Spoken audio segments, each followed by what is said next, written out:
the rise each and every night. Tone and Markus got the scoop ready to ignite. From the lanes of South Street to the Broad Street lights. Dashing like a running back, hitting every play. Blind guys in the zone, never led astray. Talking touchdowns, talking game day. Huddle around the mic, hear what they gotta say. Fly like an eagle soaring in the sky. Tone and Markus always standing by. Bringing the heat, call it do or die. Philly squad, hear the battle cry. Fly like an eagle soaring in the sky. Tone and Markus always standing by. Bringing the heat, call it do or die. Philly squad, hear the battle cry.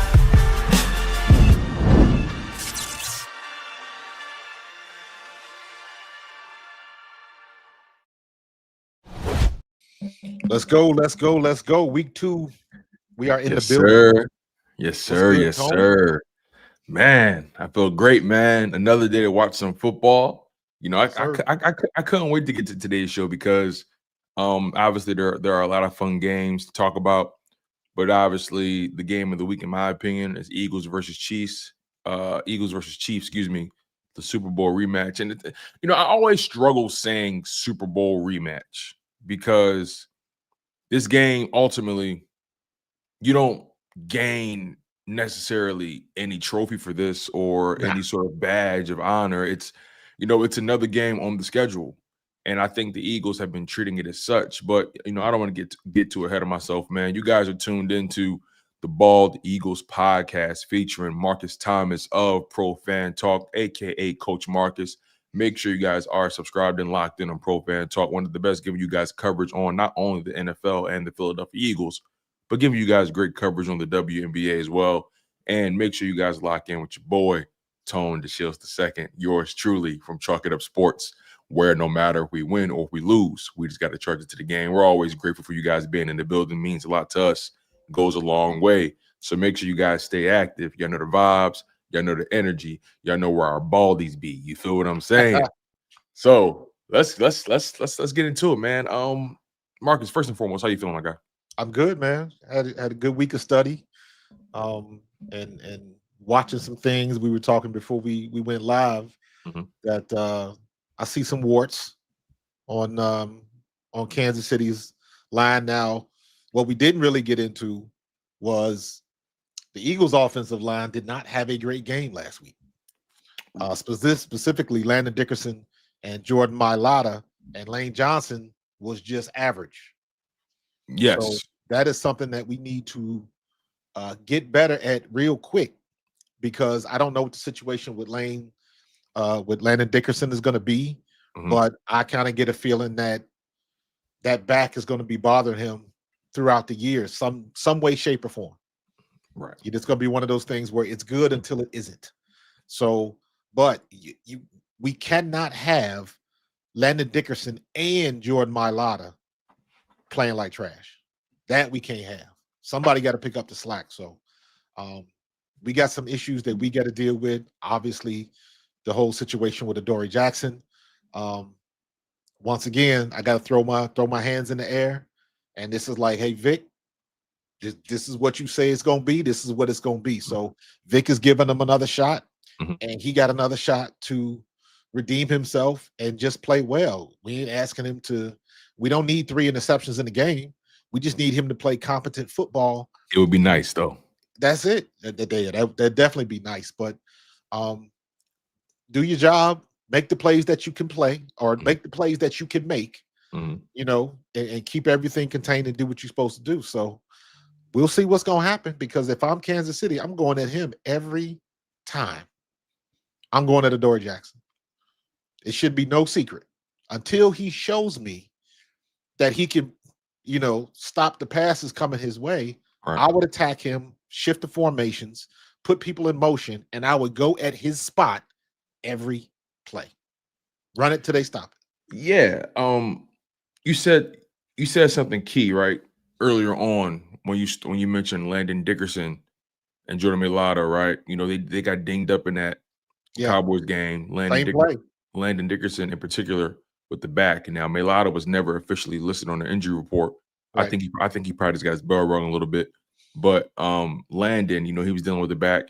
He was a limited participant for one practice throughout the week, and then for the remainder of the week, Thursday and Friday, he was a full participant. So clearly, they feel like he has no limitations. And you're right; it's going to be important for those guys to be at their best. You're going up against Chris Jones, George Karlaftis, right? Guys like Drew Tranquil. That Chiefs defense still has some players you want to keep an eye on. And for the Philadelphia Eagles, it begins and ends with your offensive line. But I think, just staying on the injury front, and this goes back to your Adoree Jackson point. The Chiefs are going to target Adoree, but there's no better matchup that Adoree Jackson will ever have for the remainder of the season when it comes to the receivers he's going to have to face today. Yeah. I mean, at worst, he's going to have to deal with what Juju Smith-Schuster or a Hollywood Brown, right? And Hollywood Brown has some speed, but he's not a guy that he hasn't been the most explosive player, in particular in this Chiefs offense. Juju, same thing. And I just think Adoree Jackson, this is your opportunity. So with the Chiefs missing Rashee Rice with the suspension, missing Xavier Worthy with the shoulder, it doesn't get any more favorable than this. Right. Eagles are going to be without Dallas Goedert as well. So both teams have their key injuries at certain spots that does affect how they execute on offense. But when I look at the Eagles, I see a team who's 13-2 without Dallas Goedert. I see a team who has played more game, who's played at least over the past 3 seasons, 2022 to 2024, has played around 15 games without this man, and they're Right. 13-2 in those games. So I think not having Dallas Goedert in the game affects the Eagles significantly less than the Chiefs not having Xavier Worthy and Rashee Rice. And we were talking about it offline. Yeah. The moment Xavier Worthy went out, you saw, and again, he went out on like the second play of the game. So it wasn't like their Yeah. offense was really Super able to early. develop. So it wasn't like their offense was really able to develop, or they really had to make the most drastic transition without him, because again, they were only 2 plays into the game. But not having Worthy out there changes what you do offensively. He's a guy that can take the top off the offense. They use him to take those shots. They use him on those jet sweeps and so on and so forth. And to get him in space, you don't have that anymore. And on top of that, the Chargers were able to get so much pressure. The Chiefs just completely went right to their quick game. They didn't even try to really push the ball downfield. They had their spots with Tyquan Thornton. So somebody you probably want to watch. But overall, the Chiefs, they nickel and dime their way down the field whenever they could. And it was a struggle bus for Patrick Mahomes. And I think that's where I think that's where we should kind of remain, right? Let's stay on the Eagles defense side of the ball versus this Chiefs offense. Yeah. Let's start in the trenches. Let's do that. The trenches. Um, I see a flaw in that Chiefs offensive line. What are you seeing from that Chiefs offensive line? And let's just see if our thoughts are aligned in that regard. Yeah. Like we were talking earlier, I was watching film of the Chargers game, but concentrating specifically on Kansas City's offensive line. And they got a tackle playing guard. So they're obviously they're still trying to figure some things out. Let's not forget that it's super, super early in the season. So they're trying to figure some things out too. Jawan Taylor had his struggles.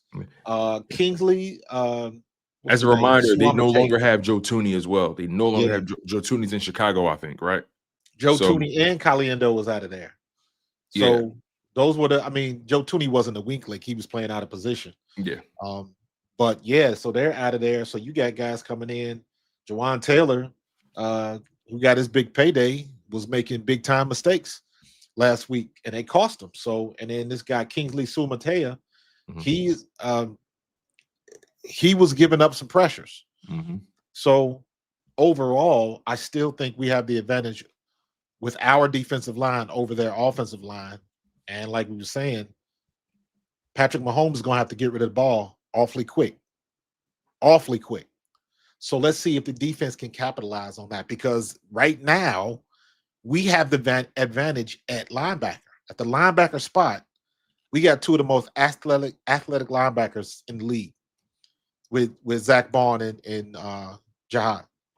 So that lends to our advantage. But you can never take Patrick Mahomes out of the game. 1-5 is going to find a way to do something, and throw the ball off the top of his head, and hit somebody downfield. He just has a way of doing things like that. He did it even in the game with the Chargers. He had a couple passes, and it was like, how y'all let him do that?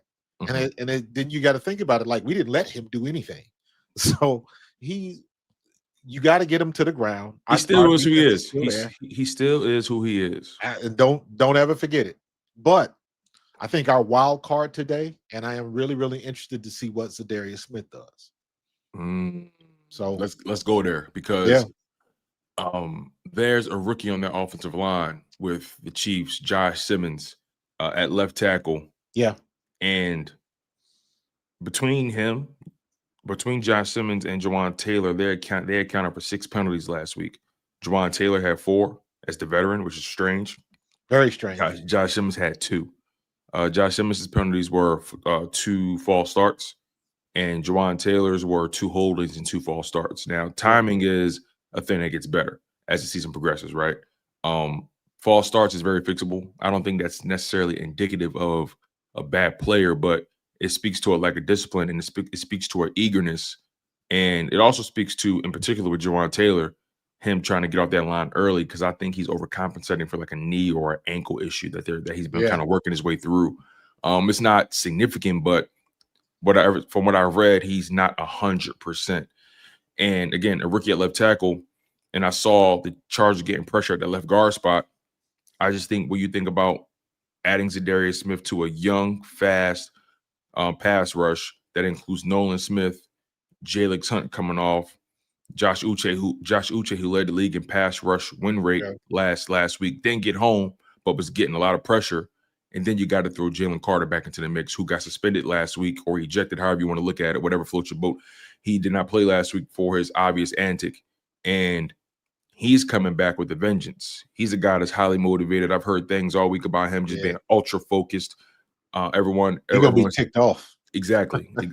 So I just think the Chiefs, what they do and how they do it, because this is kind of a carryover from last year, if we're being honest. They're not really playing too much differently. And no, not really. I just think and they won a lot of games last year because of that defense. I think that defense has taken a tick of a step back. And when your offense hasn't really improved and you're still Mahomes or bust, and your defense is taking a step back, I just think that raises problems for the Chiefs. And again, you mentioned Zadarius Smith.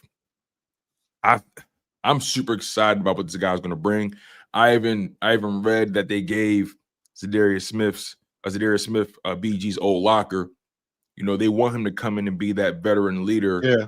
And Zadarius Smith has been productive no matter where he's been. He's proof of concept. No matter what jersey he's put on, he's been able to get to the quarterback without a problem. Yeah. So and hopefully that'll continue. Yeah, absolutely. He's playing with some young guns. He's clearly got gas in the tank, man. So yeah, he said it. Did you watch his interview? His first interview with the Eagles? Yeah. I liked what he had. One of the things that stood out to me the most, 2 things actually. One, he didn't start playing football until his senior year of high school, and it kind of made sense because he started out at a community college, then transferred to Kentucky. Yep. Then the second thing that stood out to me was the fact that he said, "My biggest advice to these young guys coming in is, hey, don't chase the sack. It's gonna come to you. Yeah. Don't chase the sack. Be where you're supposed to be, and everything else gonna come to you. Do your job." He just kept he emphasized that a couple times, like he's charismatic. He knows how to weave his way through the media. He had fun with it. He had a good time. I like his energy. And again, for a vet to come in and immediately that be one of the first things he says, he said, "Hey, listen, these guys are talented. If I can give any advice, don't chase the sack. Don't chase it." And that's something that Vic Fangio preaches with his guys. That's one of the reasons why Hassan Reddick got moved, because they felt like he was sack chasing too much. Exactly. And it kind of compromised the defense. So, yeah, man, it's going to be really interesting to see what Zadarius Smith brings to the table playing next to Jalen Carter, because you got to account for him. They're going to double Jalen Carter all night. Absolutely. So that means one-on-one matches for everybody else. So it's Jalen Carter is going to be ticked off. Zadarius Smith is ready to get out of the gate. And one more thing about Zadarius Smith, man, he does have that personality. that fits what BG left behind. Now, I don't think he is as quite outgoing as BG. Yeah. They're two different for guys. obvious reasons, and he hasn't been here long enough. So he's never going to have that type of equity in this city. But if he can be a mainstay and a solid vet and just make the plays, like he said, when it comes to him, when you get your opportunity, take advantage of that opportunity. If he can do that, we'll be good to go. So I'm looking forward to seeing him, and I want to see what Vic Fangio is going to do with him.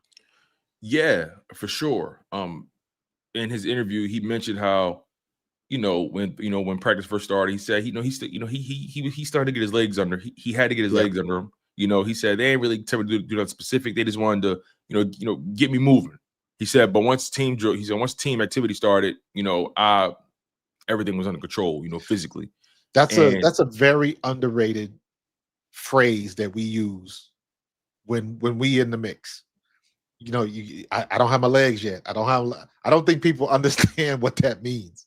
Like you out there moving, you running, you still fast, you everything, but it's almost like in the car, like you used to watch the movies, you got a car chase and they would hit that turbo button.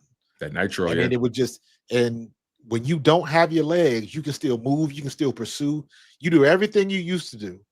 But for some reason, you just not getting that extra step to get home or get through that hole or make that catch. You always feel like you a step short. And then when you finally feel your legs, that's when everything comes into play and you start hitting the holes, you start making the catches, and you start getting home and getting your hands on the quarterbacks. So that is a real feeling that I don't think people really understand what that means. But when a player says, I finally got my legs, that's exactly what he's talking about. So for sure. And he mentioned, I haven't played a football game since January 14th.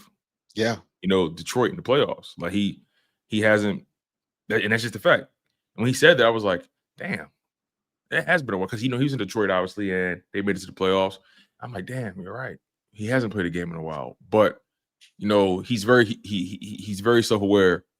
And I even love how he said, look, I'm not trying to prove anything here. Right. I'm just trying to come in, contribute, be a vet to these guys, give them any information that I possibly can give them, and just win football games. Like he's not, and that coincided with his point about not chasing sacks, right? Right. Now I'm not here to prove anything. Also, young fellas, don't worry about chasing sacks. It's going to come to you. That speaks to a guy who's here to win football games, who's not here to just. Now, obviously, he has incentives in his contract, sack totals, whatever it may be. Yeah. But he understands that the way the game is played is more important than getting a sack for myself, because the defense is going to function significantly better. Again, this actually goes in line with what went wrong with the Chiefs on that final drive against the Chargers. Right. Chris Jones, a vet, a guy who's been doing this for a long time, stepped out of character, and got caught sack chasing, and it compromised the defense as a whole. And they got caught with the gut punch of Justin Herbert running 10, 15 yards to ice the game. Get caught with your hand in the cookie jar, man. And then they called him out on it too. Yeah, so it's going to be important. It's going to be so important for this defense to really get off the field on third down. Because Mahomes, watching that game last week, he led their team in rushing. And he's going to do everything possible to keep those plays alive. He's going to do everything possible. He's going to try to break you back with those third and long runs, whatever it may be, those third and short runs. Right. Even if it's 4th and 2, he's going to a team like this, they're going to pull out all the stops because they're not as explosive offensively. So they're going to try to get you with a lot of misdirection. They're going to try to get you running sideline. They're going to try to put you in a situation where you have to make the tackle in the open field. They want to make their offense today, in my humble opinion, is going to be predicated on getting the ball out quick and hoping somebody makes somebody miss. Yeah, I agree with that. And attacking our right side with Adoree Jackson, yeah. So, but Zach Bond, Jihad, there's so much speed and athleticism in the middle of the field for the Eagles. Zach Bond, Jihad, Cooper DeJean. There's so much speed out there, so much athleticism, so many guys that can get into the run fits, set the edge, come downhill, drop back in coverage. I just think this Eagles defense is not only just too skilled and smart, I just think they're just too fast, too athletic. They can be any and everywhere. They can get to their spots quick. And a guy like Travis Kelce, who's very long in the tooth, a guy who was damn near neutralized in week 1. He only had 2 catches. One of the catches was for a touchdown. But other than that, he was a non-factor in the game. I have a hard time believing Travis Kelce is going to be able to generate consistent separation from guys like Zach Bond, Cooper DeJean, and Jahai Campbell. I just have a hard time. And on top of that, if I'm the Eagles, I'm completely nulling him out of this game. I want those other guys to make plays.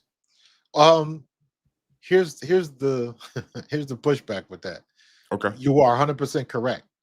So just based on who's available for Kansas City, the obvious choice for the number 1 target would be Travis Kelce. But I think you got to watch Hollywood Brown as well. Yeah, I agree.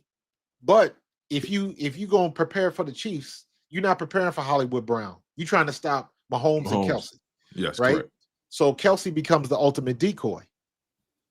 And it kind of goes back to what I was saying. Well, what do?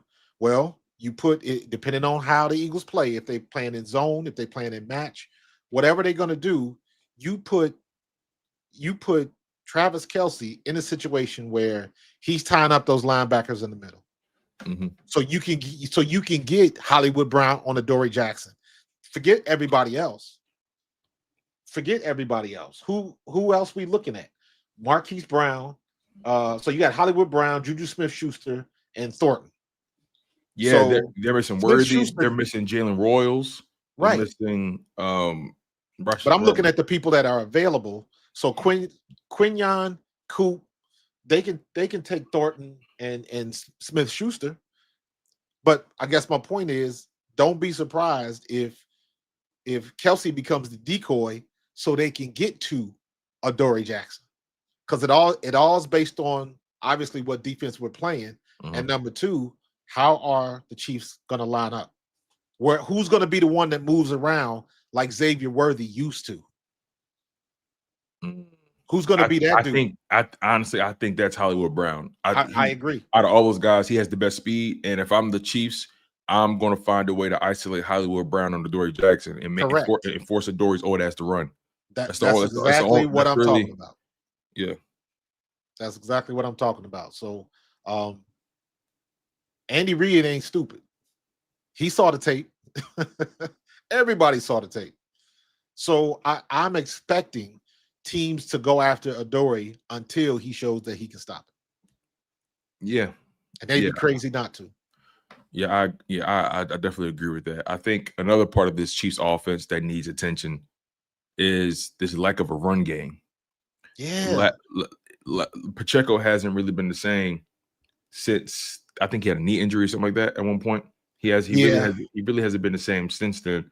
But to take it a step further, I'm just looking at the production from that game for those running backs, and quite frankly, it was a non-factor. Just to put it into context here, they had 17 carries for 98 rushing yards. Patrick Mahomes accounted for 57 of the rushing yards. So that means between your running backs, they only generated 41 rushing yards on I want to say 10 carries, right? Now, 10 carries between your running backs, 41 total yards, that's averaging 4 yards a carry, right? But this is where things get interesting. For Isaiah Pacheco, 5 carries, 25 yards, longest run of the day, 10 yards. So if you take away that 1 10-yard run, he had 4 carries for 15 yards. That's not effective. Kareem Hunt, 5 carries, 16 yards. His longest run of the day against the Chargers was 6 yards. So you take away that 6-yard run from this, you take away that 6-yard run from the 16 total. That's 10 yards between 4 carries. That's not good. They had those running backs are not explosive. Those running backs are not gonna outrun you. And I just think this is going to be another game where Patrick Mahomes is going to have to do everything for that offense to keep it on the football field. I agree. The first thing we started out was talking about that offensive line. You can't run the ball if your offensive line is not getting it done in the trenches. And they were on the struggle bus. And as violent as a runner as Pacheco is, if you ain't got nowhere to go, you ain't got nowhere to go. Right. So the Eagles can take advantage of that. I think we will, for the same reason I said before about Jalen Carter being ticked off, and then we got somebody new over there with Zadarius Smith. And don't be surprised if Nolan Smith is ticked off a little bit too, for making plays and then getting fined for it. I'm glad you said that So, because it's interesting. Coming from that Cowboys game, 4 Eagles got fined. yeah, 4. Jalen Carter, obviously. Nolan Smith for taunting. Jacorian Bennett for a hip drop tackle. And Cooper DeJean for a face mask. 4 Eagles got fined in that game. That game, and it goes to what Nick Sirianni and Jalen Hurts have been preached after the game and even throughout the week. Discipline, discipline, discipline, discipline. yeah. That Eagles team last week still won that game, and there was a lack of discipline in certain areas. The rain delay, you lost Jalen Carter. Opening weekend, your divisional rival. It was just so many things went into that pot of gumbo that could have easily been advantage Cowboys, and it was for moments, but for the most part, I just think it's interesting how the Eagles got fined 4 different times for 4 different players, and I just think the Eagles come into this game motivated. I actually like the fact that they didn't blow out the Cowboys last week when I think about it in hindsight, because it forces you to kind of look in the mirror. They had 10 days off to really kind of self-scout and really just look at some things and say, okay, all right, what do we got to clean up? Where can we tighten up? Okay, we're better than this. And that's the thing, right? A lot of the things that went wrong for the Eagles last week, they have another gear beyond that, right? And this is the perfect transition to the offense. The offense, A.J. Brown, Devontae Smith weren't really able to get off last week like we're used to seeing. And Yeah, it couldn't have been a very nice film session last week. Yeah, and Kevin Patullo got a lot of criticism for that. A.J. Brown spoke out. He said a lot of people talked about me being hurt or not getting separation, all that kind of stuff. He said, look, that wasn't the case. They zoned me all day. I didn't get a single man rep. They rotated coverage towards me, and they just took me out of the game. But it was what it was. I'm not hurt, all that kind of stuff. So that's that's good to hear. I'm going to take his word for it, but I expect a big day. Typically, what happens in Philadelphia Eagles lore, whenever there's a game, A.J. Brown does not sort of quote unquote go off, or he is kind of iced out of the game, not intentionally, but he's iced out of the game. The following game, he normally answers the call. Yes, and we would be well served to get him the ball early and often. You ain't got to send him deep because they're going to be expecting that. Do what he does best. Hit him across the middle, quick slant, let him break a tackle, turn a 5-yard play into a 10 to 15-yard splash play. So I'm good with that. Just get the ball in his hands. Also, we got to get Saquon going early, and they got to stop with all of the inside only stuff. Again, we back at this again. We got to start getting the ball off tackle and outside. Either pitch him outside or let him jet motion him. Whatever you got to do to get him outside, because you got to do that to soften up the defense a little bit. If the linebackers are preempted to run, that's going to set up your inside zones a little bit. Yeah, every time they did an outside run against the Cowboys, they were able to crack it for 10 plus yards. Like the one in particular, the pitch play, it was the same pitch play they did against the Commanders in that NFC Championship game. The same one. They took that like 15 yards almost, like 15, 20 yards. Like if I'm the Eagles, you have to attack this rookie. You have to attack the edges and not run right into Chris Jones' lap. You got to make Chris Jones run sideline to sideline. Exactly. And not for nothing, Chris Jones going to be ticked off this week too, after everything that just happened to him. Very, very visible tongue lashing by his teammates, and he clearly made the mistake. Yeah, he ain't in a good mood either. Mm-hmm. So we gotta be able to win at the line of scrimmage, as always. That ain't nothing groundbreaking. Mm-hmm. But it seems very difficult to do in execution sometimes. And we still are sitting here around here saying that, hey, the Eagles with Jeff Stoutland still have the best offensive line in the league.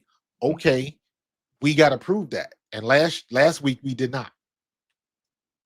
So not to mention, Dallas Goedert is out. So let's see what this kid Latu is going to do.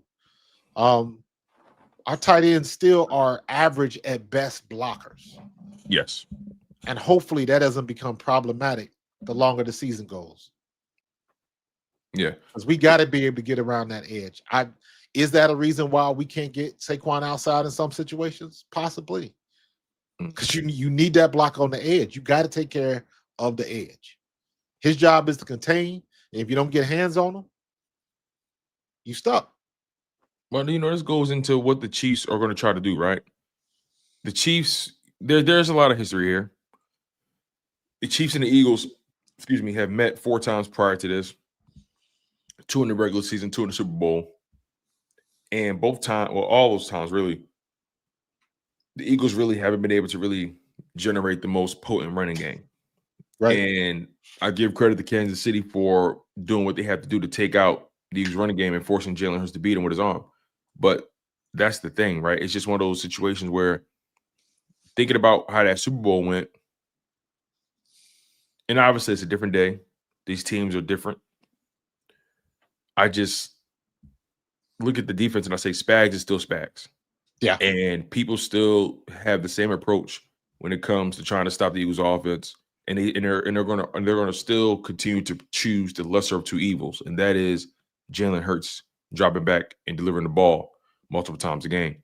I think the Chiefs and Spags are going to still try the same game plan. Damn near, they're going to try to shut down Saquon and force Jalen Hurts to beat him, and they're going to try to make plays and do. And I just don't see too many routes of entry for this Chiefs defense outside because they played so much. Right. Like they played every single year in the Nick Sirianni, Jalen Hurts era. They played every single season against each other. I just don't see how Spags and that defense can reinvent the wheel when they just gutted you in the Super Bowl for the way they did, and you delivered your best quote unquote game plan, or the game plan that was only afforded to you. Well, also remember though, because we talked about it before that game, they gambled. They gambled with the whole situation with Saquon. The Saquon getting 2,000 yards just changed everybody's game plan. So now you got to start boxing up Saquon, 7 and 8 in the box on the regular. And like we said, especially going into the Super Bowl, if you choose to do that, that means Devontae and AJ are on islands. And you got a safety in the middle that's got to play that deep middle. So can he play both sides? Probably not. So I'm going to take that bet every time, and we burned them on it. But they had to take that gamble because Saquon was just Saquon was ridiculous. Yeah. So if Saquon doesn't have that level of success this year, then yeah, that's going to put more pressure on Jalen Hurts to do something in the air. So right. This is where the blame goes, not blame, but this is where the pressure and the expectations of Kevin Patullo really come into the picture. Because now you know what everybody's going to do. You know everybody's going to bracket over to get to AJ to shut him down. If we can shut AJ down, we'll take our chances trying to stop Smitty and everybody else. But we got to shut him down. That's what everybody's number one option is. So if you know that's coming, how do you combat that? Very similar to go back a couple years when we played that game in Tampa, right? Everybody and their mother knew that Tampa was going to blitz the hell out of us. And it seemed like that game we had no hot routes ready, nothing ready for that blitz. And then we're looking at Sirianni like, what were y'all doing in practice all week? You knew this was coming. And how did we look the way we look? Now you fast forward to now, we know they're going to try to keep Saquon contained and put the pressure on Jalen Hurts to beat you in the air. But Saquon hasn't even really got revved up yet. So we're still in the experimentation phase, figuring out, okay, is our line still the best offensive line in football? You can't just have the title. You got to do something with it.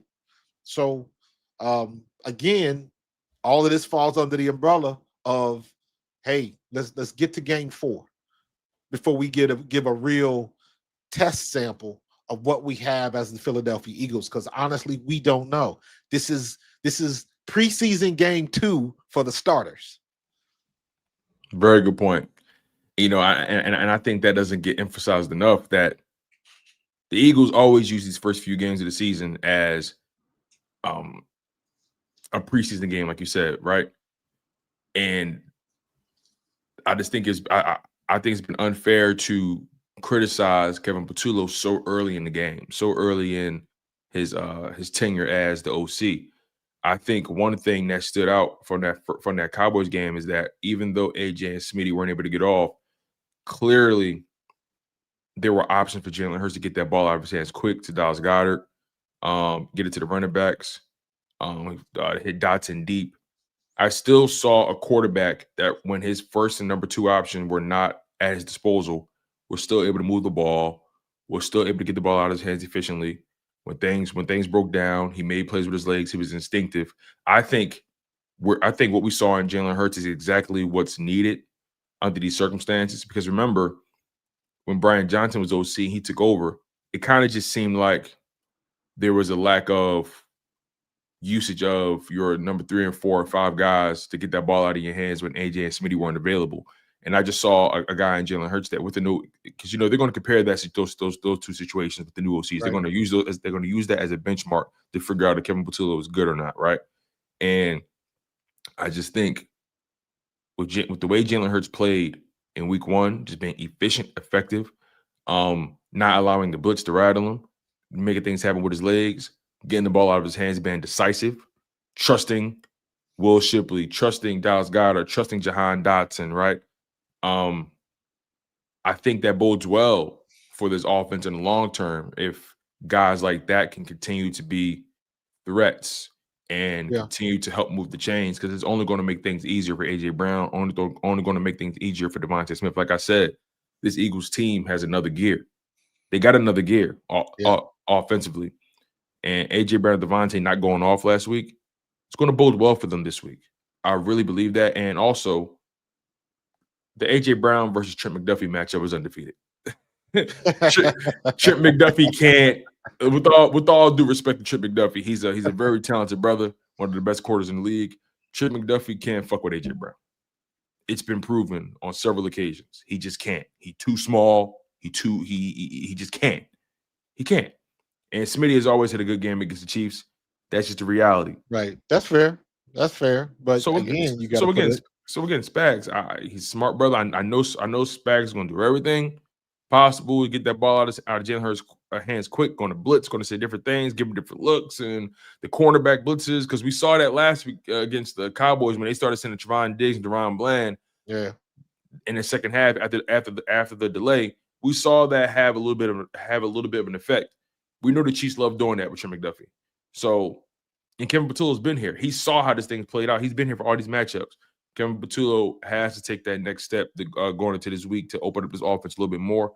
I think before the first half is over, A.J. Brown's going to have 2 touchdown catches. I really do. I can see that happening. I think that. Do you think they're going to try to spy Jalen? Because that's another. Yes. That's another gamble. Because so if they do spy, that means you're giving up a pass rush. That means your pass rush is a body weaker. That means your tight end should get a lot of clock because you dedicating somebody for Jalen Hurts. So that's a linebacker. Just to sit there and spy him. That's it. Sit there and spy. That means your coverage is compromised and your pass rush is compromised. That means there should be, if they do that, that means there should be a hole somewhere. So Spags is no dummy. We got the best of him last time we played him, but he still ain't stupid. He still got some of the best defensive schemes ever. So we still have to keep that in mind, and we can't be short-sighted on the fact that, hey, they got beat with, they beat the Chargers, and, that game came down to the wire. Let's not get it twisted. That game came down to the wire, and they made the right play, and the Chiefs made the wrong mistake at the worst possible time. So they just not all of a sudden trash. Mm-hmm. But people get too overzealous with situations like that, especially when you're talking about teams that all of a sudden you don't like anymore. When you got a squad, when you got an organization that wins on the regular, they fall out of favor quick. That's what happened with the Patriots. Like, I always find it funny that for as many people that don't like the Patriots because of Tom Brady and everything, and I'm like, y'all didn't grow up in the 70s and 80s when the Patriots were god awful. Patriots were worse. Like, Patriots were, I don't think people realize how bad the Patriots were. They were terrible. Patriots and the Buccaneers. They were laughable teams. And now you flip it to the point because Tom Brady shows up, and now everybody hates the Patriots because they want to see somebody else win. Mm-hmm. So, Kansas City got a little bit of that, and some of the personalities and with some of the stuff that Mahomes' brother was doing, and then you got the Taylor Swift thing, and then you got heck before with Tyreek Hill, people get fatigued from that, so they're looking for something else. However, that doesn't take away the fact that they were playing winning football at one point in time, and they just didn't forget how to do that. Yeah, for sure. I mean, I think for me, I just see a Chiefs team that's been on borrowed time since the beginning of the 2024 season. Hey, everybody got a clock. When I think about just how they've won a lot of those games, they were a lot of close games. Defense showed up big time for them. Yeah. A blocked field goal there, a missed field goal there. These very innocuous wins. Now, granted, they win because they know how to win. They've been doing it for a long time. That's a dynasty for a reason. But I see a wounded dog here. I see a team. I see a team who got smoked in the Super Bowl. Then opening week in Sao Paulo, they lost to a Chargers team that they've been beating up on for like the past 3 or 4 seasons, and maybe longer. The Chargers have not beaten the Chiefs in quite some time. And when I think about it from that perspective, it's like, okay, the Super Bowl happened how it happened. Your divisional rival beat you. They never beat you, but they beat you and they controlled you. Yeah. Let's just be honest. They controlled you throughout that game. I know the Chiefs made it. They had opportunities, right, to probably be in position to win the game, but I felt like the Chargers controlled that game for the most part and won it decisively, despite what the score says. Yeah, it went both ways a little bit. Yeah, and now they get the week 2 against the Eagles. I see cracks in the armor. I see the aura beginning to diminish. I see I see teams potentially looking at the Chiefs like, okay, if the Chiefs got their ass handed to them in the Super Bowl and they open the season 0-2, what are we seeing here? What is this becoming? And again, Mahomes is still Mahomes. You're gonna always have a shot with that guy. You're gonna always have a shot. But if your defense takes a step back and you guys were already kind of getting by on the skin of your teeth offensively, it's like, at what point do we look at the Chiefs and say, hey, maybe they're not the best team of their division anymore?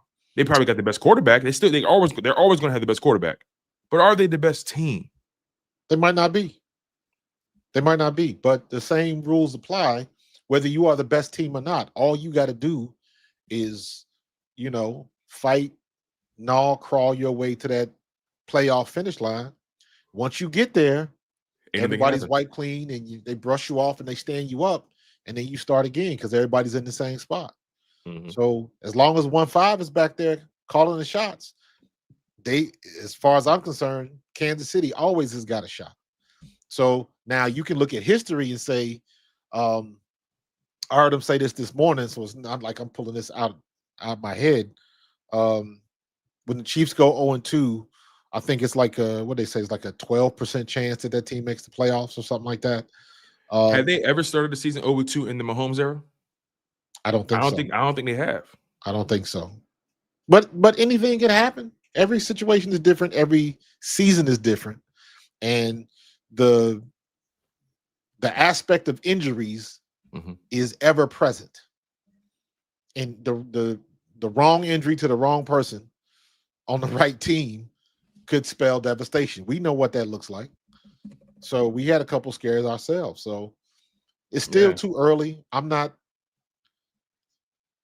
It's weird because everything you say, you are 100% spot on.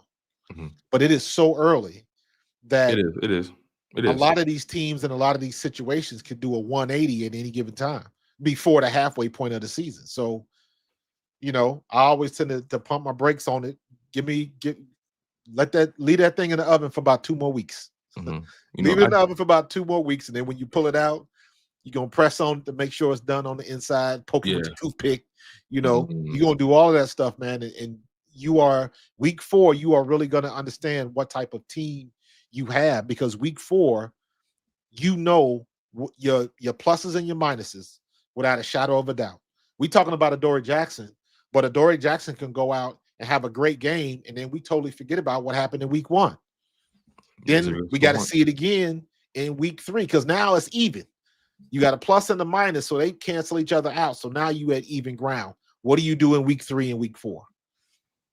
And then by week 4, like I said, week 4, we'll be able to know if Adoree Jackson is going to make an impact or not. Or hopefully, Vic Fangio's got another option right there, because that's the other scary part. What happens? Let's just say theoretically or hypothetically that Adoree Jackson has another subpar game, and then he starts in week 3. Then I'm thinking to myself, I actually think if he has a subpar game this week, he doesn't start week 3. I agree. But what if he does? What if he does? My point is like, then I'm like, that means you saw 3 weeks of what you saw, and we don't have an answer. We don't have a response. To me, that's a little bit more telling than anything else. So, but we're not there yet. We're not there yet. Adoree Jackson is a pro. He's been in this league for a long time, and you don't stay in this league for nothing. So whatever it took to get you to stay here, to be in this league for that long, you got to bring that up to the front of the line quick, fast, and in a hurry. If not, you're going to be picking spinners off the bench, or at worst, you will be promoted to fan. So the ball is in his court. And as a player, most players, that's the way they want it. Put the pressure on me. I'll show you what I can do. Well, now you got it, bro. And you better show and prove, because Philadelphia's got a very short fuse when it comes to stuff like that. Yeah. Yeah, I have to agree. I think overall, both teams are coming into this game motivated. Highly motivated. Obviously, the Super Bowl did what it did, and Chiefs, no matter as much as you want to turn the page, you can't. You don't forget that. Correct. The way that happened at that magnitude on that stage, you don't forget your worst ass whipping. You never never forget it. You never forget it. So I'm looking forward to seeing how both teams rectify the issues that came up for them the previous week.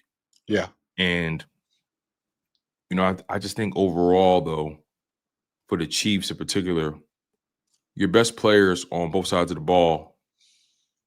That's not the quarterback. That's not the quarterback, by the way. Your best players on both sides of the ball, that's not Patrick Mahomes, are a 31-year-old Chris Jones and a 35-year-old Travis Kelce. Yeah. And valid points. Yeah, I think both players are still able to affect the game. The question is, how much can they affect the game? I like George Karlaftis on that defensive line for the Chiefs, 24 years old, young guy. But he had some boneheaded penalties last week. He can be a little overeager as well. Overall, again, both teams are highly motivated. I expect a good football game until it's not. So I guess at that point, we can start to get to our predictions for this game, some bold predictions, our score predictions, and then we could transition to giving you guys our week 2 NFL preview, for the other game. So make sure you guys smash that like button. Make sure you guys are subscribed to the channel. We really do appreciate the love and the support. You guys are tuned into the Bald Eagles podcast featuring Marcus Thomas from Pro Fan Talk, and I'm your guy, Tone DeShields II from Truck It Up Sports. I got a question for you. Or we lose. We just got trust in the game. What's your question, my guy? When you look at our roster, and then look at the Chiefs rosters, right? Both offense and defense. And if you in the chat, put your answers in the chat. When you look at Kansas City on both sides of the ball, at how many spots is it just a guy? How many spots? We got Lane Johnson is not just a guy. It's advantage Eagles, by far. Yeah. Mailata is not just a guy. Jalen Hurts is not just a guy. Saquon is not just a guy. Devontae and AJ, not just a guy. Now, when you flip it, and you look at Kansas City's defense, Chris Jones is not just a guy. Who else is not just a guy? Drew Tranquil, Tranquil, Nick Bolton. I think Nick Bolton is a solid linebacker. I think he's good. I think Spags figured out how to use him. I don't know how effective he would be in any other defense, but because he's an undersized guy, but correct. Spags knows how to use Nick Bolton. Very hesitantly, I would say right now, Nick Bolton might be the best player on their defense. Really? I say that very hesitantly because I don't have a big enough sample size. But I'm looking at it from the standpoint of who's that person on the defense that's always going to be there, always going to be where they're supposed to be, always going to make the play they're supposed to make. That's how I see it. Then I'm rolling with Drew Tranquil on that every day of the week. I'm rolling with Drew Tranquil in that regard. Trey McDuffie obviously is not just a guy, but other than that, I think their DB room can be had. Agreed.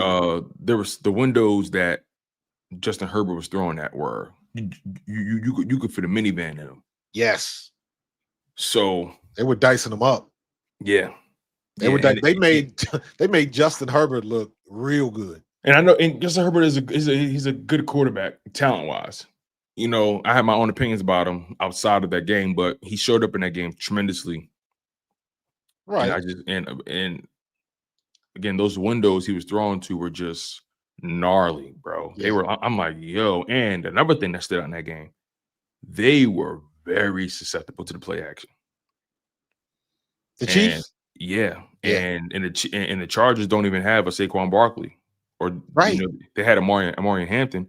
But I just saw that they bit on that play action so bad in that game. Yeah. So much. But that I think about that stuff and it's like, you are 100% correct. It is so very obvious, and we probably still won't do it. Yeah. And look, the Chiefs are going to make adjustments, right? They're going to make teams make adjustments. You know, it's never 1-to-1 when it comes to this analysis, right? You know, we're just doing our best to kind of predict what's going to happen. At the end of the day, it's a different opponent. It's a different week. You had time to look at film. You had time to iron things out. I just think before that Super Bowl, a lot of people overcooked it. They overthought it. You know, they thought they said you can't bet him. You just can't bet against Mahomes, though. You just can't bet against them. That was their KC barbecue. That was their logic. That was their logic. Simple as that. It was never when it came to campaigning for the Chiefs in that game, their logic didn't go beyond you just can't bet against Mahomes. Because you know what they would do? They'll say, hey, the advantage Eagles here, advantage Eagles here, there. But I just can't go against Mahomes. Exactly. And they overthought it. And we talked about that, man. They overcooked it. So why watch the film? So why would I overcook this matchup? I agree 100%. The Eagles are just better. They're better. They're better. And like we said, the Eagles, like even last year when we talked, like did they not see Caliendo and the struggles he was having all year? Did they not see that? And then did they not understand that Patrick Mahomes does not block? He's the quarterback. He's not an offensive lineman. And that's where your bread is buttered. And I don't understand. No, I take that back. I do understand why people would still, you know, pick the Chiefs. Equity. It's equity. It's all it is. It is. That's the perfect word. It is equity. Instead of people really paying attention to who they were last year, they just bought into the equity. And I understand it. Don't get me wrong. I understand it. But it don't make sense. But if there was any other team, we're not doing it. We're just looking at them objectively. Correct. But because if it was anybody else, but because it was Mahomes, we just said, hey, but you can't bet against them. You can't bet against him. He's going to three-peat. They was itching for that three-peat. They was itching for it. But hey, you got to play the game. Another thing that I want to bring up too. Remember how I said that mystique is wearing off? Yeah. Typically in situations like last week, Chiefs Chargers, Mahomes finds a way in those situations. Yeah, he does. Finds a way. That didn't happen. He was pressing. That didn't happen. He was pressing. And again, only one game. So much more football to play. I think their offense is going to be significantly better once Rashee Rice gets back off suspension and Xavier Worthy gets healthy. I think they will be better. I expect the Chiefs to have a 4 or 5 game win streak somewhere because they are who they are, and they're Right. not playing the Eagles every week. You Right. know, there are going to be some layups, but part of those layups came the mystique, the aura that they brought in. Some teams lost before the game started with them. Yeah. What happens when that mystique is gone? When teams are not afraid of you anymore? When teams They, aren't afraid to put hands and feet on you? They're not afraid they, to punch you in the mouth. they got to find a way. They got to find a way, and they That's the better have some challenge. players who can step up to the plate. That's the key. Yeah. So I the agree. guys So that you know, the names that you know, and we experiencing the same thing to a degree. yeah, But but the names that you know yeah. are not as effective as they used to be. So Yeah, a lot of people are buying that Packers stock right now. They're really excited about that team. But like, listen, they bought the Saints stock last year when the first 2 games. Remember yeah, last year, those first 2 or 3 games, everybody was yeah, like, "Oh my God, the they Saints! look good though. They They look look good. fantastic. Who's going to stop the Saints? Are the Saints Super Bowl contenders?" And then they ran into the Eagles in Week 3, and then they got reminded that they weren't the same sense. Let's call it what it is. They weren't the same Yeah, sense. So the Packers, they look good. That defense is look playing good. fast. Look This good. Jordan Love was odd because he looked good, but when I looked at the stats and I was like, "That's it." You want to know what happened? He put up most of those yards in the first half, Yeah, and and I then was like, "Wait a minute." the second half he only had like 70 passing yards, 60 pass. Hit Like hit a wall. they bit down. Yeah, They bit down, and there was moments in that game where Commanders had opportunities to close that gap, had opportunities to tie that game because there was a point where the game was 17-10. yeah, I'm like, okay, they can't let them, and they were just letting them hang around. I'm yep. like, I'm like Green Bay. If you're going to win this game, you cannot let these guys hang around for as long as you did. And And the Commanders in trouble. and you know what? That's a team I don't need the 4 game sample size to Yeah, tell you that. they are in trouble, and they are in trouble because they injuries. Yeah, Dietrich, you lost Austin Eckler. Mhm. You got rid of what's his name? Was it Brian Robinson? The Brian running back? Robinson. They got this kid named Jaworski Merritt. Yeah. They call him Bill, but they weren't able to run the ball effectively. No. Jaden Daniels wasn't able. I was talking to one of my coworkers, and the game was on, and they were like, "Hey, who you got in this game? Packers, Commanders." I said, "Well, listen, if the Packers can prevent Jaden Daniels from getting out on the perimeter and breaking their back, if they can turn this, and if they can completely eliminate that running game for the Commanders, Packers win this game easily." And Yeah. that's pretty much what happened. The Commanders couldn't run the ball with the running backs. Jaden Daniels wasn't able to break the pocket. They were harassing him. His blocking was awful. They lost. Horrible. They lost Austin Eckler for the season. They lost Dietrich Wise I for the felt so season. bad for that. I felt bad for him. He tore his Achilles, and Dietrich Wise is done for the year. He's on the D line. So your D line is compromised. You already struggled stopping the run in that game in key spots. You struggled to generate a consistent pass rush. And you couldn't run the ball yourself. You were Jaden Daniels or bust. Those corners that Commander secondary, Marshawn Lattimore, does he not have it anymore? Like I'm trying, like he Yeah. doesn't look Yeah. like the Marshawn Lattimore from the Saints days. He does not. And You know? and they and I think this is gonna happen because of Jaden Daniels, just his youth. Another thing, real quick before you keep cooking. I told people about that Cliff Kingsbury offense. He did. I telling Yeah. people about it. Yeah. That whole quick game, that screen, that screen game that they love doing with Jaden Daniels getting the ball out. I'm telling you, I compare, and I was talking about this a couple days ago, or I think yesterday.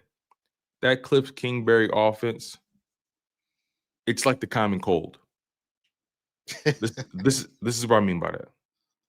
It's like the common cold, that Cliff Kingsbury offense. Yeah. It annoys you at first, but eventually it goes away. Right. It goes away. We've seen it when he was the head coach of the Arizona Cardinals. Their offense to be super explosive at first. Those first several weeks, or first handful of weeks. Then all of a sudden, you figure it out. Yeah. It's explosive one season. But then you figure it out ultimately. Like the Cliff, I told Commanders fans, Cliff Kingsbury will not be long for you during the Jaden Daniels. Maybe he was good for Jaden Daniels' rookie year. Right. Because the concepts were simple. But in the end, the Cliff Kingsbury offense is like the common cold. It annoys you. It ticks you off a bit. But it's not sustainable. Teams figured it out. I think Aqib Talib talked about it. Yeah. You know, he did. He was sitting with K. Adams. He said, "Look, Yep. that quick game, screen game, it was cute at first. Now he in Jaden Daniels in year 2 now. Those concepts, nothing, man. How did Aqib Talib end up on the show with K. Adams? Well, he was a guest. Yeah, but he was one of the most notorious guys in the league at one point. Aqib Talib was also on that new Gridiron show with Skip Bayless and Gilbert Arenas. Yeah. I like that show, actually. Yeah. I kind of like it. I'm gonna be honest. I kind of like it. I haven't seen it yet. Yeah, I like it. I can't front, man. Aqib Talib. Was that him or his brother that was the chain snatcher? No. Aqib snatched Michael Crabtree train. Yeah, I remember that game. Yeah. But yeah, that those concepts, the Commanders on offense, that offense, in my opinion, those concepts aren't going to change. Right. They're not. Cliff Kingsbury is who he is. So, I think the Commanders are in trouble. I think they're ahead of schedule. They're the oldest team in football. And I still, as much as I like the head coach, as much as I like the quarterback, I think the jury is still out on the GM. I think he has potential to be a good GM. He's made some good moves, but yeah, you're not gonna see that until it just takes time. But here's the problem, though, right? Because of how things happened last year for that team, I think, and this is why they're the oldest team in football, I think they're trying. I think what happened last year gave them a false sense of where they really are, because they've invested in a lot of older players. They're the oldest team in football, and typically you bring in those veterans when you feel like you're maybe a piece or two away. You're just trying to stabilize a young team, right. And you feel like you can make a long run in the playoffs when you got that many veterans on your team. That team is old, and I think they allowed that Jaden Daniels rookie year to overinflate where they really are. I think they need to really invest in the youth way more. You brought in the old Debo. You brought back an old Bobby Wagner. You got an old Zach Ertz, and Zach Ertz is still making plays. Don't get me wrong. Zach Ertz is still the security blanket. He's still making plays. Do not get me wrong. But I just think that team misjudged where they are. Austin Eckler, an older running back. Yeah. I'm not sure how old Dietrich Wise is, but they invested in older guys. Marshawn Lattimore, an older corner. You know what I'm saying? I just think it adds up quick. The numbers add up quick. Yeah, I just think they overestimated where they are, and they're going to have to pay for that this season. Yeah. But what I was saying about Jaden Daniels was the way he's making plays. I think he's going to end up exposing himself, and somebody going to catch them ribs. He already got bent back. He got dinged up. Yeah, you start that somersault. They cracked him. He did a whole flip in that game. They were hitting him a lot in that game. And when your offense, when you got to overcompensate offensively like that, that young fella don't start getting his butt out of bounds or getting down on the ground, he's gonna have problems because he's not a big guy, and he's taking a lot of punishment. Yeah, and it's only going to continue.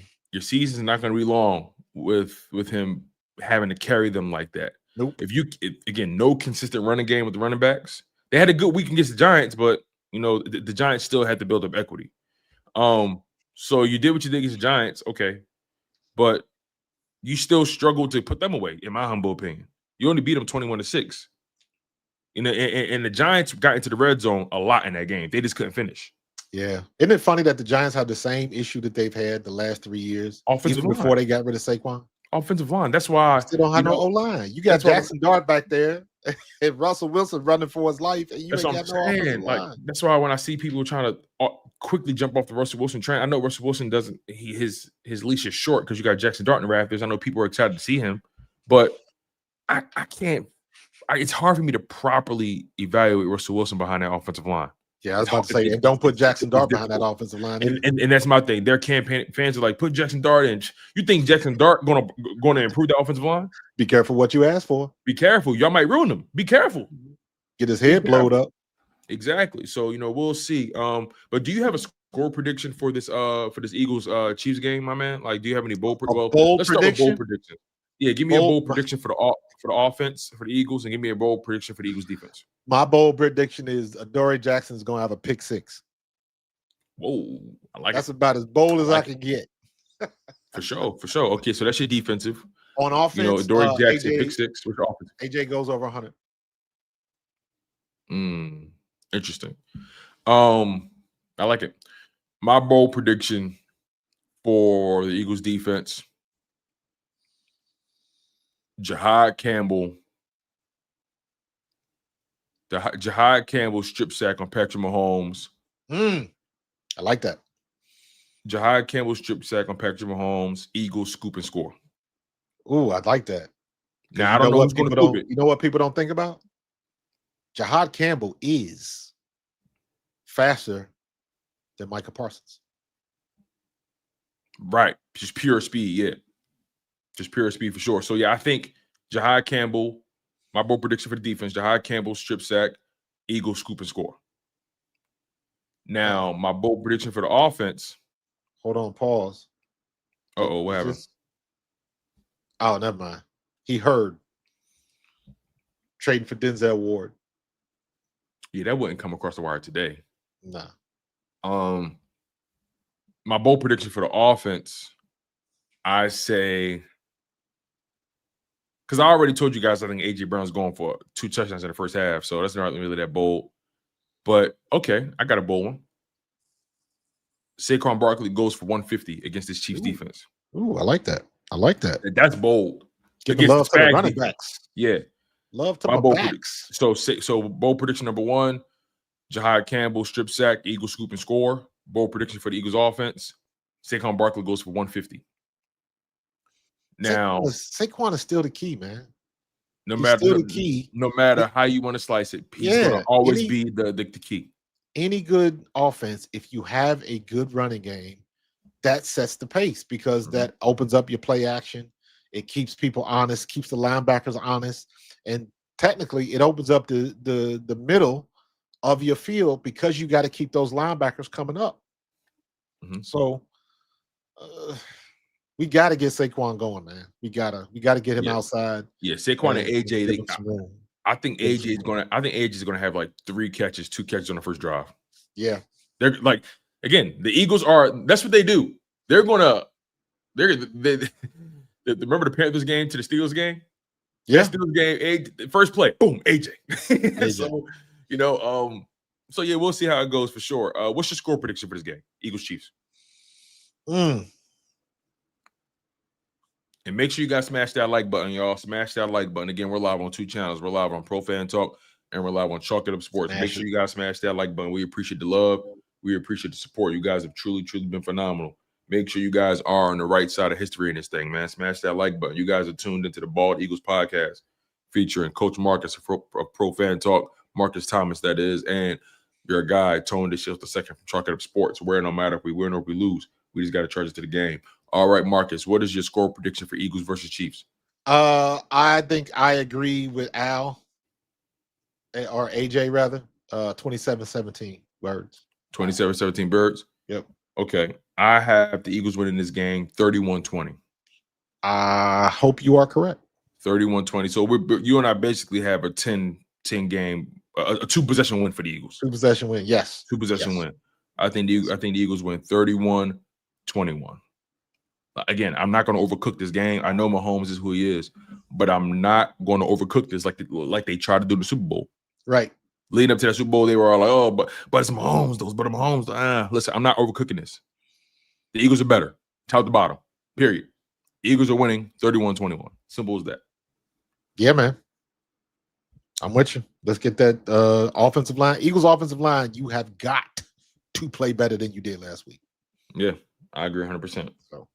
I agree 100%. All right, now let's get to some of these games, man. Let's get to some of these games for week 2. You know, we've We've ironed out Eagles versus Chiefs. We even gave you guys a quick little recap when it came to Packers and Commanders, right? And I had the Packers winning that game. So, all right. So these are Marcus's predictions. So let's work our way through it. Okay, we'll go game by game, and you got your predictions up here. I'll just voice mine. Okay. So, all right. Well, first, do you remember what your record was from last week? I don't. I tried to go back and get the yeah, you're gonna have to double back. Yeah, we're gonna need you to double back again. Worst case scenario, I can find it and I can isolate it and I'll send it to you. But yeah, do that. I was looking because I want to keep track of our win-loss totals, our as far as predictions go for for the season, and then we'll be able to compile that as the weeks go on. Right. So like for example, myself last week, as far as my predictions go, I went 7-8 in my predictions. Okay. So I have a slightly below 500 record in my predictions. I'm not mad at that. I'm probably somewhere in that. I'm probably worse than that. Yeah. But yeah, I'll find them and we'll get everything up to date. Yeah, for sure. For sure. But okay, of course, I didn't think the Commanders were going to beat the Packers. Yeah, I agree. So me and you were aligned in that regard. Yeah. All right. So very interesting game with the Browns and the Ravens. Yes, this is interesting. Their Ravens are 0-1. They lost on the road. It's their home opener. Shouldn't have lost, but they shouldn't have lost, but they did. So they're gonna be taking it out on the Browns. And then it's the they're having that celebration from the Super Bowl year. So Joe Flacco was part of that.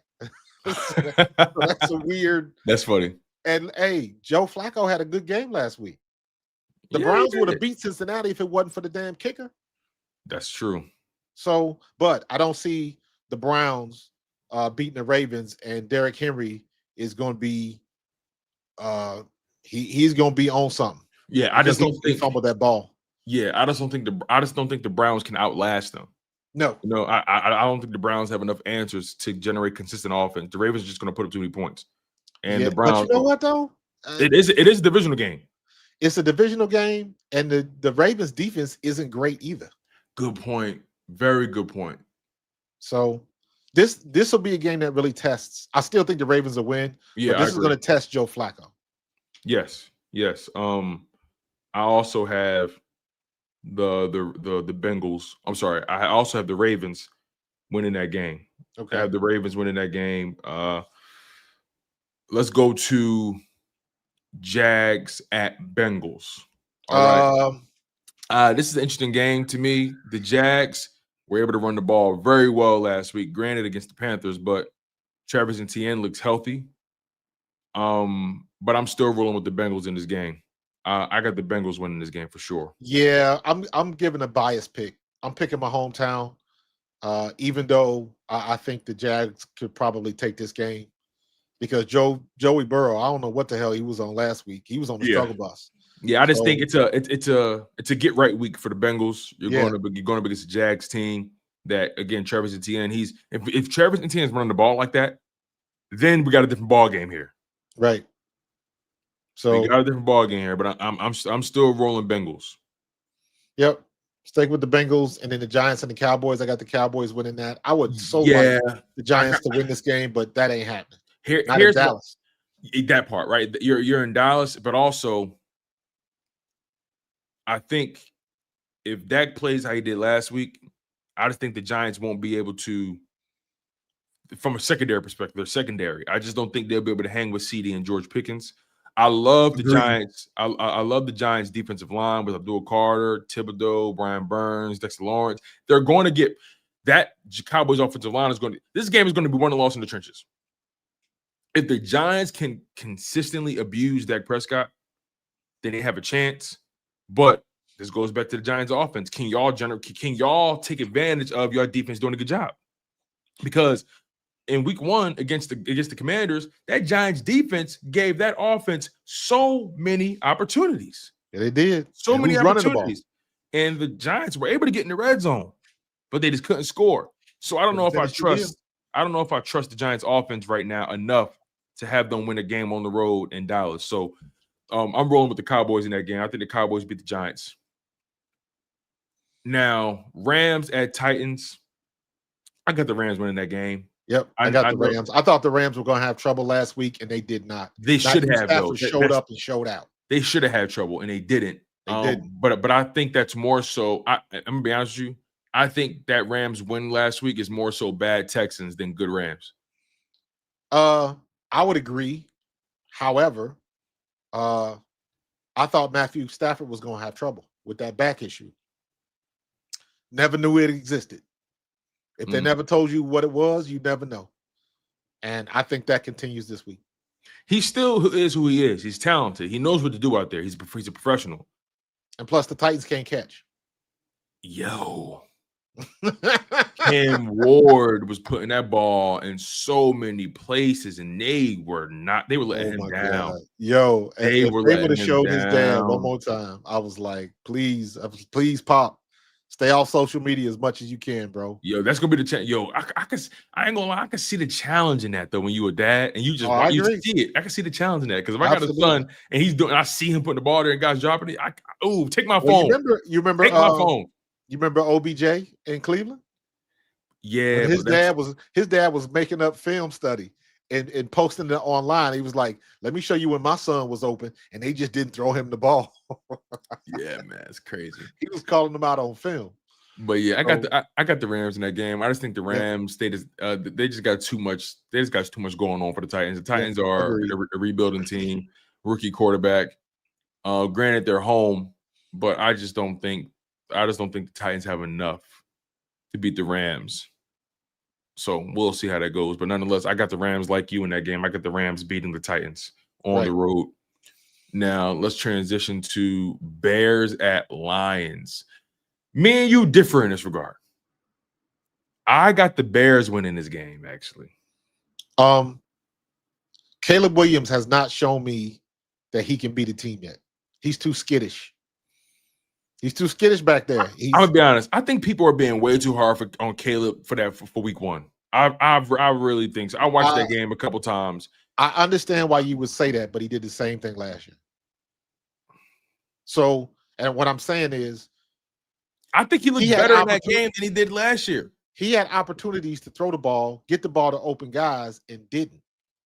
Double clutched it and just took off. Now, if he wants to decide he wants to run, I think Caleb Williams is a lot faster and a lot better runner than most people give him credit for, because Caleb Williams can move.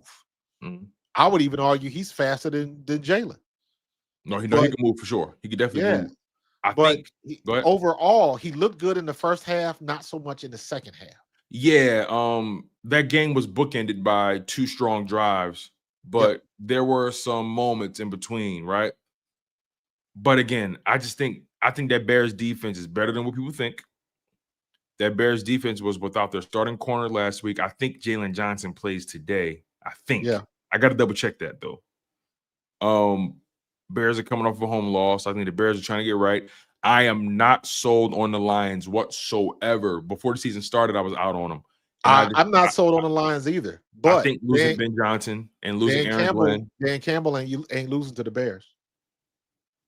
Oh, we'll see. Again, losing Ben Johnson and Aaron Glenn, I think that hurt. I think that's going to hurt them throughout the season, and until they figure out what their offense is and how they want to attack consistently, I just think the Bears, and they got Ben Johnson, so it's going to be a homecoming for Ben Johnson. Yeah, there's some storylines here.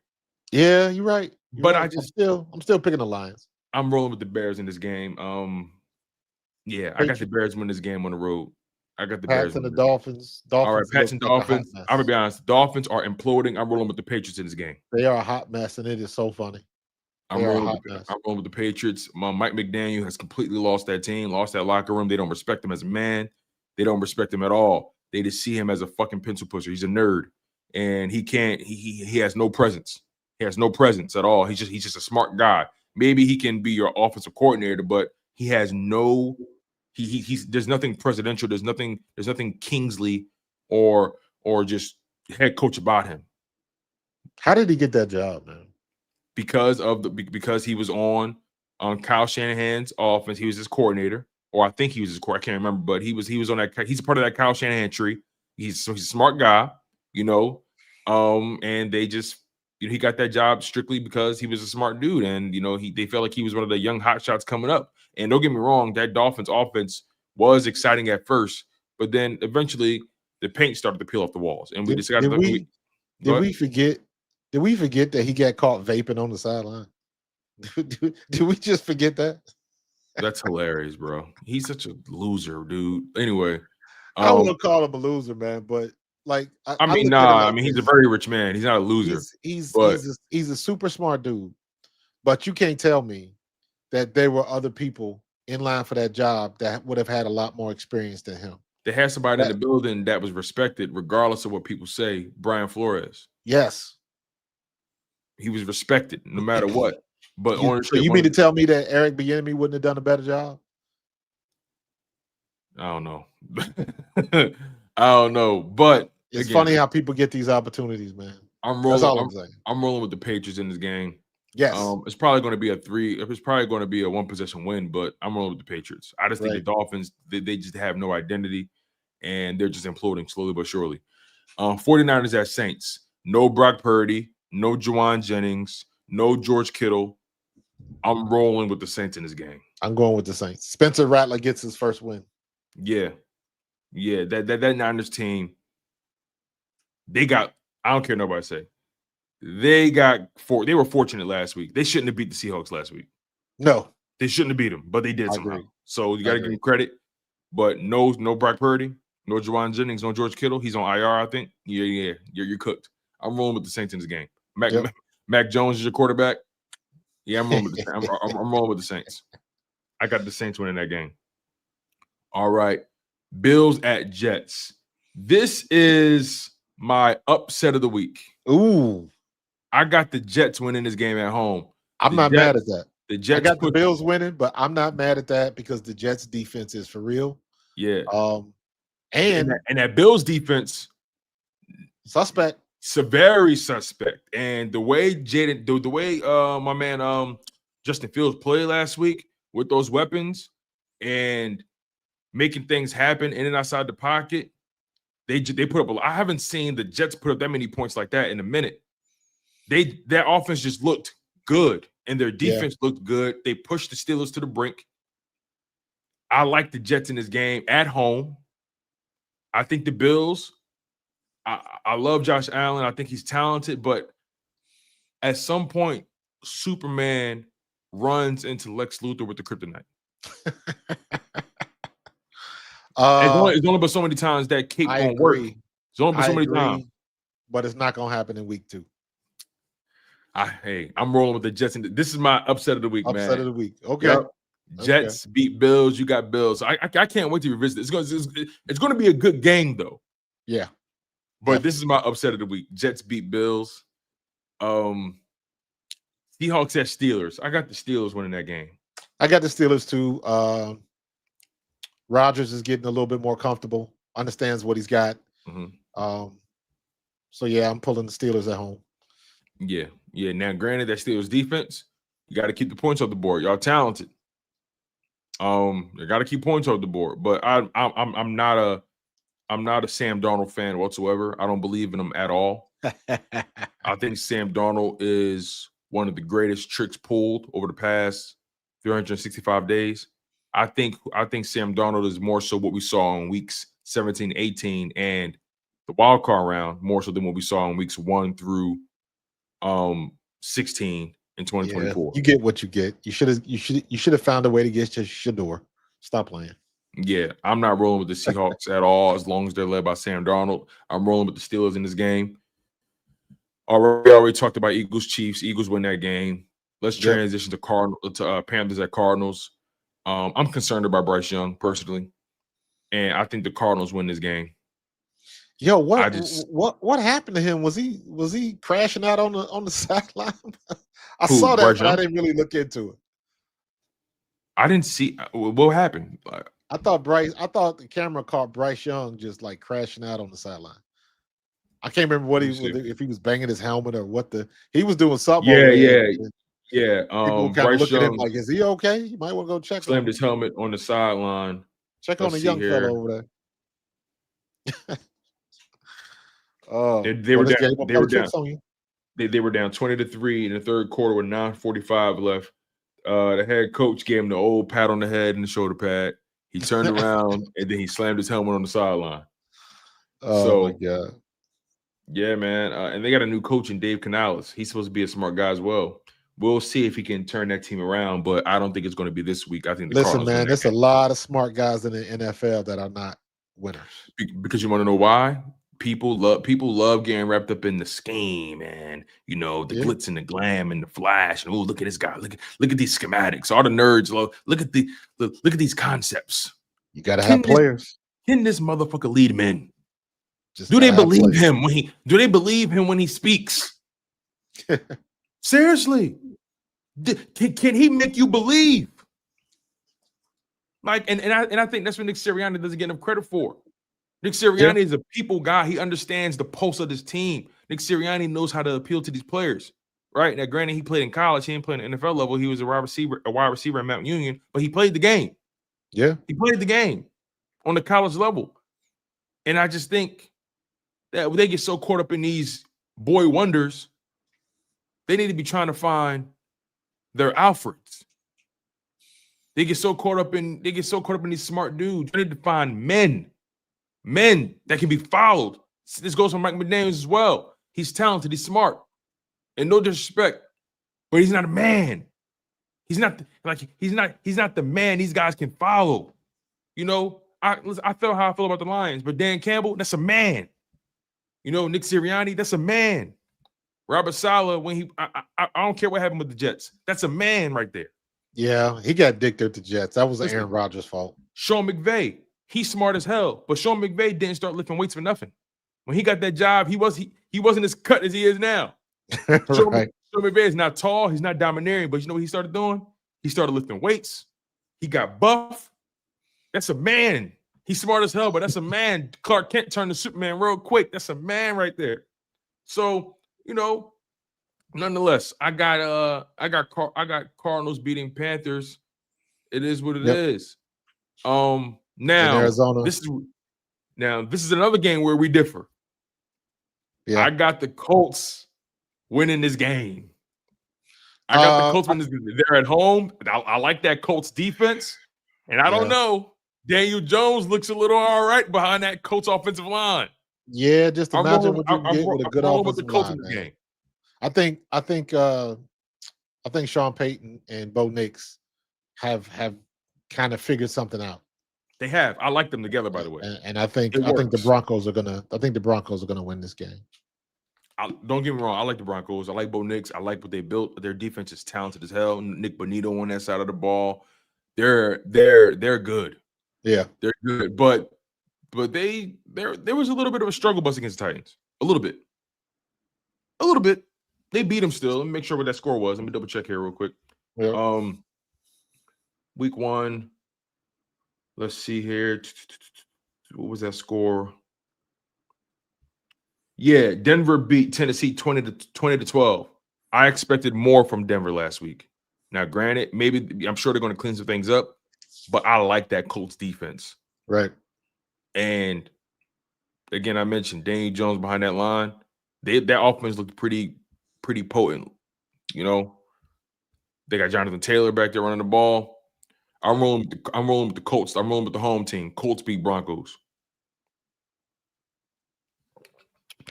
All right. Let's see what we have here. Yeah. Falcons and Vikings. Falcons at Vikings. This is an interesting game. I got the Falcons. JJ McCarthy is good, but he got some warts. He had a good half. I was torn about this game, but I think I got the Vikings in this game. Yeah. The home team, their home opener. I know the Falcons. I know the Falcons are ascending with Michael Pittman. Bijan Robinson. Where they gave up that game. Yeah. I like that. Oh, wait. Did I overthink this? Wait. I like that. Falcons take this game. Oh, I think I overcooked this.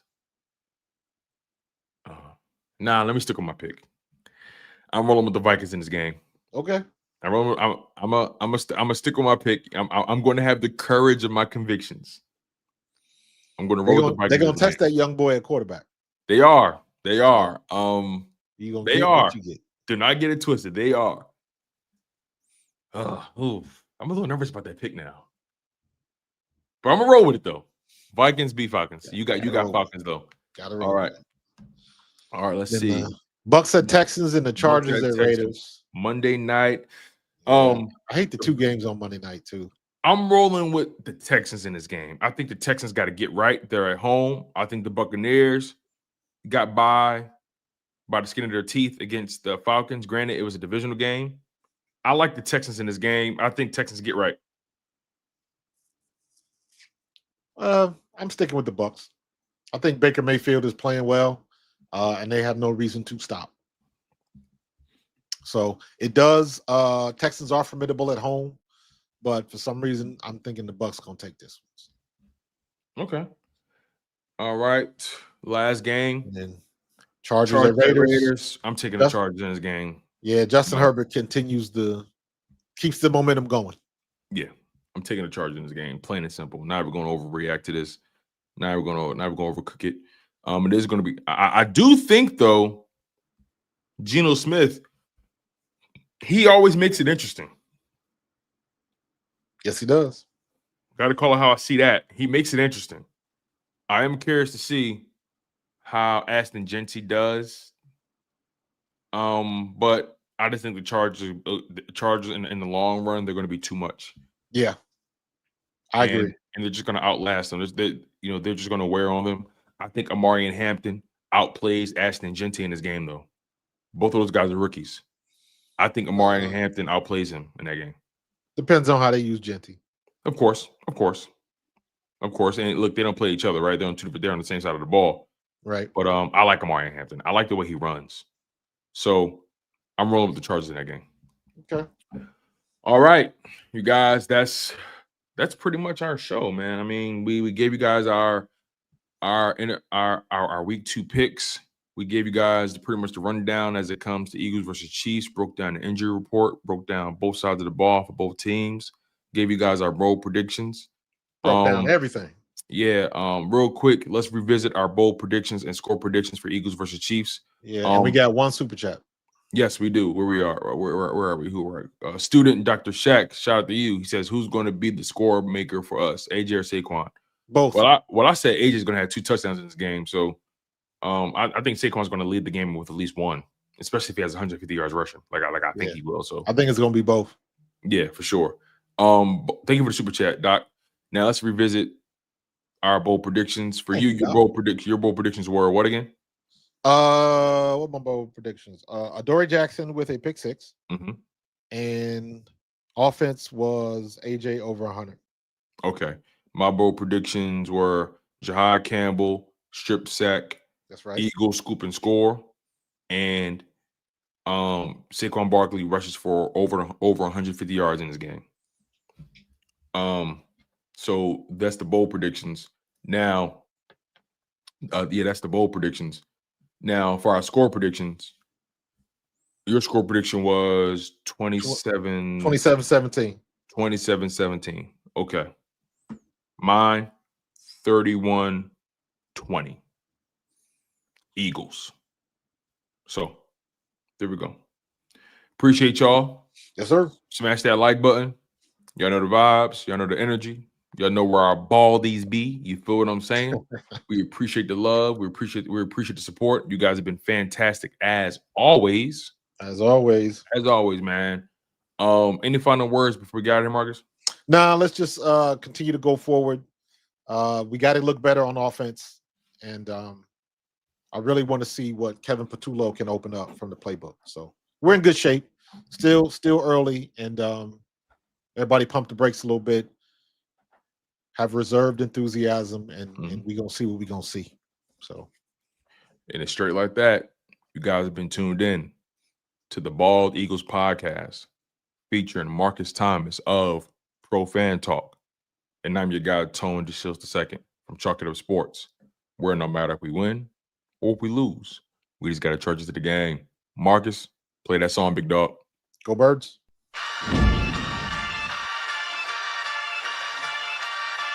In the city of Philly, where the birds take flight, Eagle swag on the rise. each and every night. Tone and Markus got the scoop ready to ignite. From the lanes of South Street to the Broad Street lights. Dashing like a running back, hitting every play. Blind guys in the zone, never led astray. Talking touchdowns, talking game day. Huddle around the mic, hear what they gotta say. I like an eagle soaring in the sky. Tone and Markus always standing by. Bringing the heat, call it do or die. Philly squad, here to